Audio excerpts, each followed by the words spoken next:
বাংলাদেশ বিরোধী বক্তব্য দেয় এবার নিজ দেশেই প্রতিরোধের মুখে পড়লেন ভারতের মিডিয়া ও কিছু রাজনৈতিক নেতা। বিশেষ করে পশ্চিমবঙ্গের কয়েকটি মিডিয়া অপপ্রচার ও বিজেপি নেতা লাগামহীন বক্তব্য রাজনৈতিক হাতিয়ার হিসেবেই দেখছেন ভারতীয়রাই। বিস্তারিত থাকছে ডেস্ক রিপোর্টে। মোহাম্মদ ইউনূস বলছেন আমাদের এটা বাঙালি হিন্দু নিধনের সময়, মন্দির ভাঙার সময়। বাংলাদেশ বিরোধী বক্তব্য দেয় এবার নিজ দেশেই প্রতিরোধের মুখে পড়লেন ভারতের মিডিয়া ও রাজনৈতিক কিছু নেতা। বিশেষ করে পশ্চিমবঙ্গের কয়েকটি মিডিয়ার অপপ্রচার ও বিজেপি নেতার লাগামহীন বক্তব্য রাজনৈতিক হাতিয়ার হিসেবে দেখছেন ভারতীয়রাই।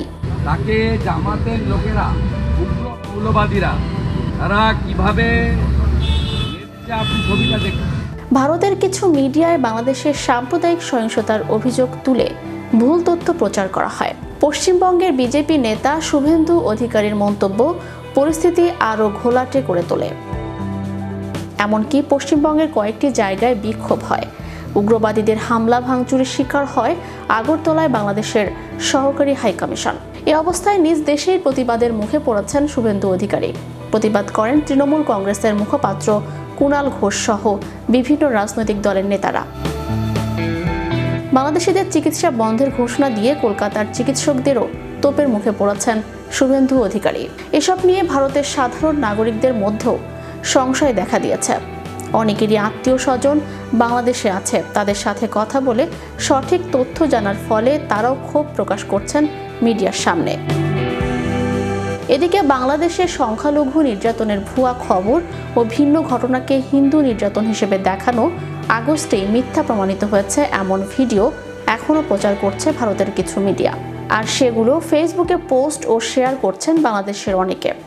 সেই ফেসবুক পেজ ও গ্রুপ পর্যবেক্ষণে দেখা যায় অপপ্রচার চালানো বেশিরভাগই বাংলাদেশের ক্ষমতাচ্যুত দল আওয়ামী লীগের সমর্থক।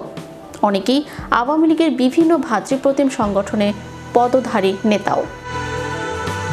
রাষ্ট্রদ্রোহের মামলায় ইসকনের বহিষ্কৃত নেতা চিন্ময় কৃষ্ণ দাসের আদালতে হাজিরাকে কেন্দ্র করে পুলিশের সঙ্গে তার অনুসারীদের সংঘর্ষের জেরে হামলার শিকার হন আইনজীবী আলিফ। সিসি ক্যামেরার ফুটেজ ও স্থানীয়দের ধারণ করা ভিডিও বিশ্লেষণে দুজনের পরিচয় শনাক্ত করা হয়। পুলিশের তথ্য অনুযায়ী কমলা টি শার্ট ও সিলভার হেলমেট পরে ধারালো অস্ত্র দিয়ে এলোপাথারি কোপানো যুবকের নাম চন্দন, আর নীল রঙের টি শার্ট ও লাল হেলমেট পরে হত্যাকাণ্ডে অংশ নেয়া যুবক বুঞ্জা মেথর। ওই দুইজন সহ মামলায় আসামি 31 জন। বুধবার গভীর রাতে গ্রেপ্তার করা হয় হত্যাকাণ্ডের মূল আসামি চন্দনকে।